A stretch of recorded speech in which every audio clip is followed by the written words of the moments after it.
Hi there, this is Matthew J. Peters. I'm the CEO of Ascend Media, and tonight we're going to be talking about how to sell more high-ticket offers with short YouTube videos. Now, these videos don't have to be 30 minutes or 40 minutes. We're talking about anywhere from 3 to 5, 7 minutes at the most. You want to make sure that you're not going any longer than people are going to have their interest in it. So you either start building more and more interest as you go, or you just keep it shorter. All right? So if you're like most people, and myself included, when I started creating videos, I didn't really know what I was doing. I would create a beautiful looking video. I would put all the pieces in there I thought I needed so I could teach. But when you're creating a video to sell, it's different. So a lot of times people will teach you how to create a video for YouTube. They're looking at the lights, the audio, they're looking at all the different pieces of equipment you're going to be using. Then they'll also say you want to structure it like this. This is for teaching, or I'm going to do a product review or something. What I'm talking about is if I want to sell my high ticket program, my coaching, my consulting, how do I do this a little differently? I was clueless when I started out, so I just started making videos and I got better over time. But it was really disappointing, disconcerting, frustrating that I would be putting these videos out. No one would see them, and when they did see them, they didn't do anything. They say, "Nice video, Matthew. It's really beautiful." Okay. What I want you to say is, where do I sign up? Where do I buy? How can I book a call with you? Right? So there's a big difference between people admiring your work and desiring to work with you. All right. So you want to make sure that you make that clear. So what have I learned over creating over 1,000 videos? When I'm working with one of my clients, we'll capture anywhere from 50 to 70 videos. Other clients, I've had them do 20 videos. We've done videos with video podcasting. All this combined over the years, I've done over 1,000 videos, producing, directing, creating my own. Now, what have I learned out of all that? There's a few different things. I'm going to give you 4 different things you're going to need to know if you're going to be wanting to sell from your YouTube videos. Number 1, acknowledge their challenge. So you need to, at the very beginning of your video, make sure that they understand that they're in the right place and this is the right video for them, because when people are on, say, YouTube, they're literally searching for your result. How do you help them understand that you have the result for them? You want to answer that question right at the beginning. Second, state the reality from an expert's perspective. They need to understand that you are the person who has the ability to help them out.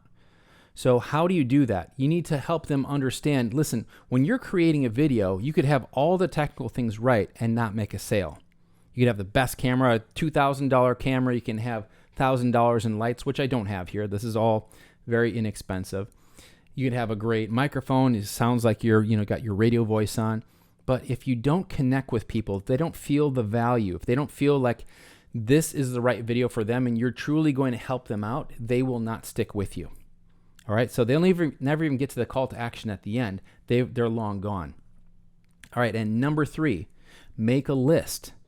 So I like to say make a shopping list. So when people are shopping for the result, the only store they can find everything at is yours.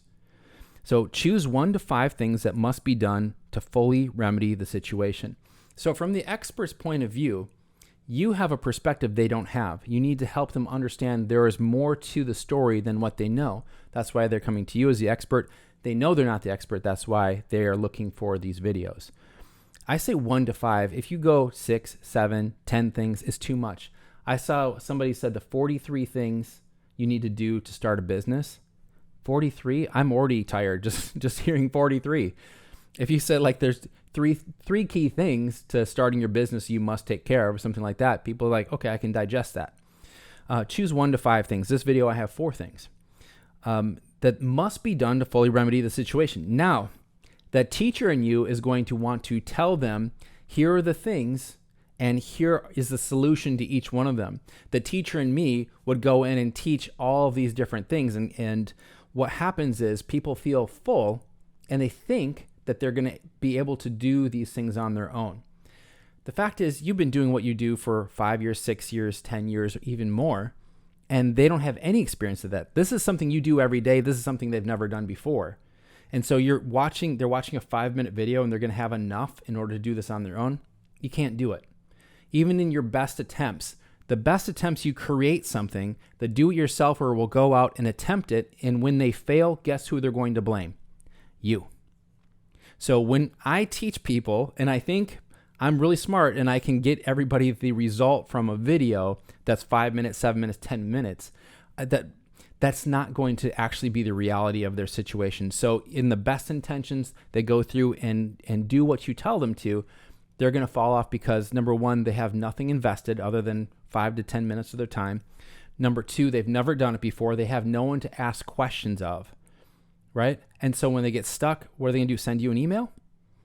Comment on the video and wait for your response? So this is something that you have to understand. When you're making this list, your perspective is make sure whoever you hire, they can do these things. And usually if it's like 3 or 4 or 5 things, there might be a couple things that somebody else could do, but when you put it all together, that's the shopping list from your store. That's a big key concept. You can understand that right now. You don't need to have years of experience for that. Make sure when you're creating a list that the only place they can get all those things is at your store. And when I say store, I mean from you. And number 4, connect how you serve to this list. So how do you serve in your business? How are you coaching, consulting? You have a service business. How do you now address each one of those? All right. So you want them to say, that was valuable. Wow, that really makes sense. I get it. What's my next step? Your next step is for them to be working with you, right? So I'm going to give you some tips here. The first tip is you can put this on YouTube, but put it on Instagram, Facebook, Twitter. You want to make sure you have a presence on the major places where you could interact with people who are your ideal clients. If you just keep it on YouTube, there are people on LinkedIn that never go to YouTube. There's people that are on LinkedIn that never go to Facebook. There's people on YouTube that never go to LinkedIn. So you need to figure out where your ideal clients are and make sure you have a presence there. If you have a presence, make sure you have your notifications turned on so when people do leave a comment, you respond. It's not like 6 months or a year later that's like, oh, someone left a comment, right? I've done that. It's not going to help your business if people are waiting 6 months. That's not a good thing. All right. And the other thing is talk in sound bites. Think before you start, you may even write some of these things down and have a sound bite of I want to make sure I get this phrase in here, because what you can do is when you're cutting up this later for your marketing of that video, you can take that 20 seconds or 5 seconds or 10 seconds, whatever it is, and you can put that into a video. All right. So that can be marketing the longer video. Now, this is a big one. I differ from some people that I really respect. This one's, do you ask people to opt in or subscribe, or what is your call to action at the end? If you are building out a YouTube channel and that is your thing, you probably want people to subscribe to your channel. If you want people to give you a call and book a call with you, ask them to book a call with you. The thing is, if you ask them to book a call with you, they're probably not going to subscribe to your channel. So think about, what do I really want people to do? If you have people on your channel right now and they click subscribe and they subscribe to 20 or 30 or 50 other channels, guess what? When you put out a new video, they may or may not see that notification. But right now you have them and they were searching for a result, a solution to their pain, and you are right here. They are right there in front of you. You did the work to get them there. Why would you then put off saying, hey, keep watching because maybe later I'll be able to help you? So if you're a high-ticket consultant or a coach or a trainer or mentor, you have a mastermind group, and you're telling them to subscribe, I think for what we're doing, that might not be the best case scenario. For other things, if you have lots of lower ticket programs and you're trying to build out a YouTube channel so you can serve ads before it make money off the ads, that's a different strategy. The strategy I'm talking about is for people who have high ticket programs, and that's why I started out this video with. I want to talk to you about 2 of my clients. This is really cool. Both of them are from Australia. I met both of them in Hawaii, and we did a video shoot with Anthea here. Anthea Horvat is a business growth consultant. And here's what she says. This is one of the best investments I've ever made in my business. And she's a business growth strategist. We captured over 50 videos that day, and they're still bringing me clients 5 years later. When I talk about creating legacy media, we make sure that the SEO sticks with your media and people are able to find those videos and that other media years later, and they're still bringing you clients because your call to action says to go to your website, not to subscribe, right? We've never said for people to subscribe. We always have people go to your website, go to your funnel, get that free offer. Now, John Blake is in Perth, Australia. He's a sales growth strategist. So he talks about sales with companies and individuals. All I have to do is record my podcast content, upload it, and Matthew takes care of everything else. I don't personally take care of everything else. It gets done in a way that's seamless for you and makes you want to create more content. So 2 different ways we're doing this. John is in Perth, Australia. This is literally the farthest in this planet that you can get away from me. He's literally on the other side of the planet, 11,000 some odd miles away. And we produce his podcast remotely. He went from audio podcast to video podcast seamlessly. And so every couple of weeks he comes out with a new podcast. He records it like I'm doing here. He uploads it to us, and we take care of everything else. We take care of all the post-production, the graphic design. We put all the posts out. We syndicate his podcasts across the web on, I think, 10 different podcast platforms. And Thea, we did everything. Remember, where people can work with us for a day and a half.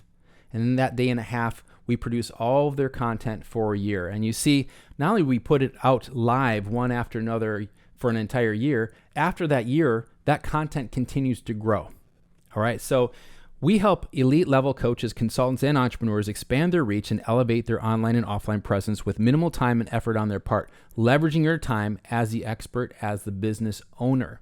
When you own the business, you want to create an entity that can function without you. When your marketing can function without you, all of your organic marketing is outsourced to people who know what they're doing and put you in your interest in the best light to make sure everything is done properly and at the highest quality.